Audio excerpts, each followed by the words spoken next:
Hello दोस्तों, हमारे learn forever channel में आप सबका स्वागत है। दोस्तों, हमारे चैनल में केवीएस के एग्ज़ाम्स की प्रिपरेशन कराई जा रही है। साथ ही साथ डीएसपी टीजीटी सोशल साइंस के वीडियोस भी हम अपने चैनल में अपलोड कर रहे हैं। टॉपिक वाइज आप हमारे चैनल की प्लेलिस्ट में जाकर देखिए, आपको वहाँ सभी वीडियोस मिल जाएंगे। और दोस्तों, केवीएस के अंतर्गत पंचवर्षीय योजनाओं का जो टॉपिक है वह टॉपिक हमारा रह गया था, तो आज हम इस वीडियोस में उस टॉपिक को कवर कर रहे हैं। आज का हमारा टॉपिक है 5 ईयर प्लान। तो दोस्तों, एमसीक्यूज़ के माध्यम से हम पूरी पंचवर्षीय योजना एक ही वीडियो में ख़त्म करेंगे। आज का पहला प्रश्न, पहली पंचवर्षीय योजना को किस अन्य नाम से जाना जाता है? तो इसे जाना जाता है पुनरुत्थान योजना। अगला प्रश्न, प्रथम पंचवर्षीय योजना का काल क्या था? तो 1951 से 1956 तक पहली पंचवर्षीय योजना चली थी। पहली पंचवर्षीय योजना किस मॉडल पर आधारित थी? तो यह थी हेरोड-डॉमर मॉडल पर आधारित। अगला प्रश्न, प्रथम पंचवर्षीय योजना का मुख्य उद्देश्य क्या था? तो प्रथम पंचवर्षीय योजना का मुख्य उद्देश्य था कृषि का विकास। अगला प्रश्न, सामुदायिक विकास कार्यक्रम किस पंचवर्षीय योजना से प्रारंभ हुआ? तो प्रथम पंचवर्षीय योजना के अंतर्गत सामुदायिक विकास कार्यक्रम 2 अक्टूबर 1952 से चालू हुआ। दोस्तों, यह प्रश्न भी आ सकता है कि सामुदायिक विकास कार्यक्रम की तिथि क्या थी? अगला प्रश्न, पंचवर्षीय योजना के अध्यक्ष कौन थे? तो प्रथम पंचवर्षीय योजना के अध्यक्ष थे पंडित जवाहरलाल नेहरू। अगला प्रश्न, भारत में पंचवर्षीय योजनाओं को किस देश से लिया गया है?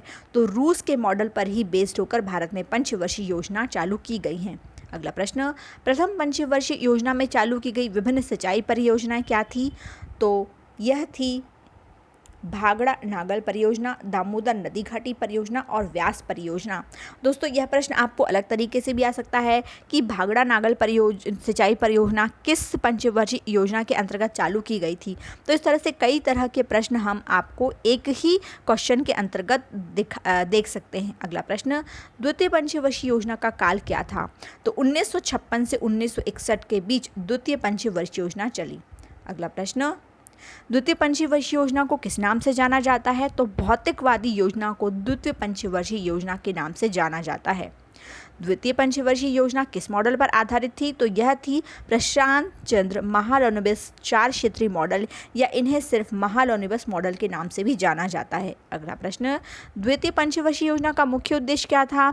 तो आधारभूत एवं भारी उद्योगों का विकास।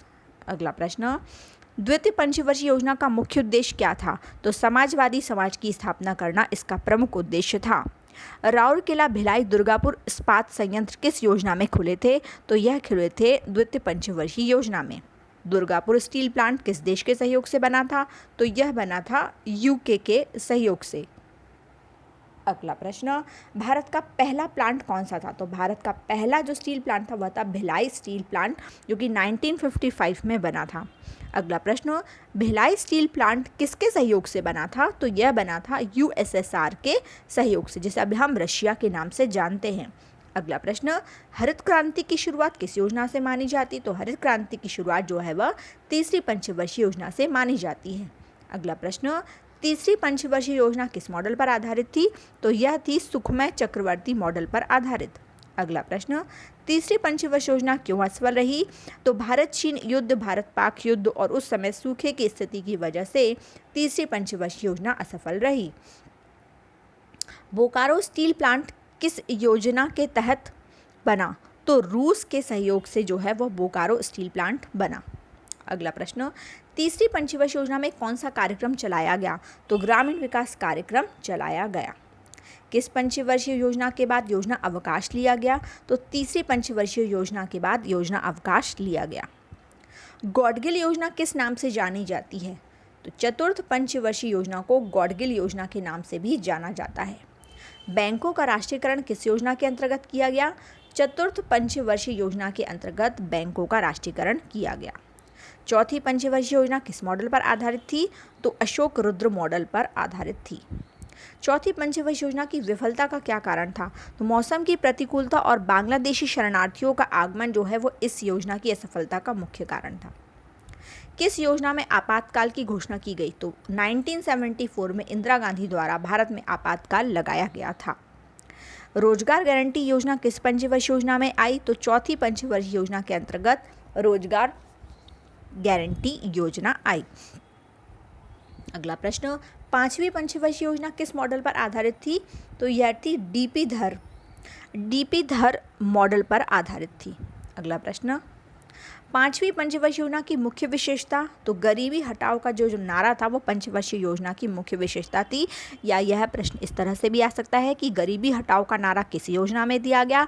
तो आंसर होगा पांचवी पंचवर्षीय योजना। अगला प्रश्न, काम के बदले अनाज कार्यक्रम किस योजना के तहत चलाया गया? तो यह पांचवी पंचवर्षीय योजना में चलाया गया। छठी पंचवर्षीय योजना का काल क्या था? तो 1980 से 1985 जो है वह छठी पंचवर्षीय योजना का काल था।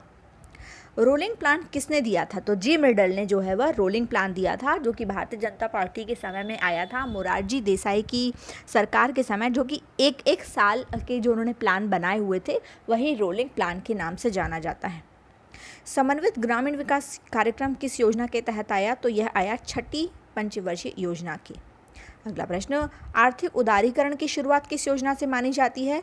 तो यह मानी जाती है छठी पंचवर्षीय योजना से। गरीबी उन्मूलन किस योजना के अंतर्गत आया? तो छठी पंचवर्षीय योजना में का उद्देश्य जो था वो गरीबी उन्मूलन था। अगला प्रश्न, निजी क्षेत्र को बढ़ावा किस योजना के अंतर्गत दिया गया? तो सातवीं पंचवर्षीय योजना में निजी क्षेत्र को भी सम्मिलित किया गया। भोजन, काम और उत्पादन का नारा किस योजना में दिया गया? तो यह दिया गया सातवीं पंचवर्षीय योजना में। सातवीं पंचवर्षीय योजना के अध्यक्ष कौन थे? तो यह थे राजीव गांधी। जवाहर नेहरू रोजगार योजना कब आई? तो यह आई सातवीं पंचवर्षीय योजना में। अगला प्रश्न, आठवीं पंचवर्षीय योजना का काल क्या था? तो 1992 से 1997 जो थी वो आठवीं पंचवर्षीय योजना थी। एलपीजी मॉडल किस योजना में अपनाया गया था? एलपीजी मॉडल जो था वो आठवीं पंचवर्षीय योजना में अपनाया गया था, जो था लिबरलाइजेशन, प्राइवेटाइजेशन और ग्लोबलाइजेशन, इसका फुल फॉर्म था। आठवीं पंचवर्षीय योजना किस मॉडल पर आधारित थी? तो यह थी डब्ल्यू मिलर मॉडल पर आधारित। प्रधानमंत्री रोजगार योजना कब लाई गई? तो 15 अगस्त 1993 को प्रधानमंत्री रोजगार योजना आई। योजना आयोग का दृष्टि पत्र मॉडल किस योजना पर आधारित था? तो यह था 9वीं पंचवर्षीय योजना पर। स्वर्ण जयंती शहरी रोजगार योजना किस पंचवर्षीय योजना में चालू की गई? तो यह चालू की गई 9वीं पंचवर्षीय योजना में। 9वीं पंचवर्षीय योजना का काल क्या था? तो 1997 से 2002 जो था वो 9वीं पंचवर्षीय योजना का काल था। अगला प्रश्न, अंतर्राष्ट्रीय मंदी किस योजना के अंतर्गत आई? तो 9वीं पंचवर्षीय योजना के अंतर्गत अंतर्राष्ट्रीय मंदी आई। 10वीं पंचवर्षीय योजना का काल क्या था? तो 2002 से 2007। अगला प्रश्न, सबसे सफलतम योजना किसे माना जाता है? सबसे सफलतम योजना किसे माना जाता है? तो यह 10वीं पंचवर्षीय योजना को सबसे सफलतम योजना, अब तक की सबसे सफलतम योजना माना जाता है। कौन सी योजना रंगराजन मॉडल पर आधारित थी? तो 11वीं पंचवर्षीय योजना जो थी वह रंगराजन मॉडल पर आधारित थी। 11वीं पंचवर्षीय योजना का मुख्य उद्देश्य क्या था? तीव्र, अधिक और समावेशी विकास 11वीं पंचवर्षीय योजना का मुख्य उद्देश्य था। अनिवार्य आरंभिक शिक्षा किस योजना के अंतर्गत आई थी? अनिवार्य आरंभिक शिक्षा थी यह आई थी 11वीं पंचवर्षीय योजना में। तीव्र, अधिक, समावेशी और धारणीय विकास किस योजना का उद्देश्य था? तो यह था 12वीं पंचवर्षीय योजना का उद्देश्य। अगला प्रश्न, किस योजना के अंतर्गत जो सड़कें थी उन्हें 12मासी सड़कों से जोड़ा गया था? किस योजना को 12मासी सड़कों से जोड़ा गया था? तो यह था 12वीं पंचवर्षीय योजना के अंतर्गत जो है सड़कों को 12मासी सड़कों से जोड़ा गया था। तो ये जो बहुत ही महत्वपूर्ण प्रश्न हमने आज किए हैं दोस्तों, इसके अलावा मुझे नहीं लगता कि और भी कोई प्रश्न इससे बन सकते हैं। आप बहुत अच्छे से इस वीडियो को देखेंगे और कई बार आप इसे रिवाइज़ करेंगे तो आपका पंचवर्षीय योजनाओं से संबंधित सभी प्रश्न आपके इस एक वीडियो के अंतर्गत तैयार हो जाएंगे। दोस्तों, आप हमारे चैनल को लाइक, शेयर और सब्सक्राइब ज़रूर कीजिए। धन्यवाद दोस्तों।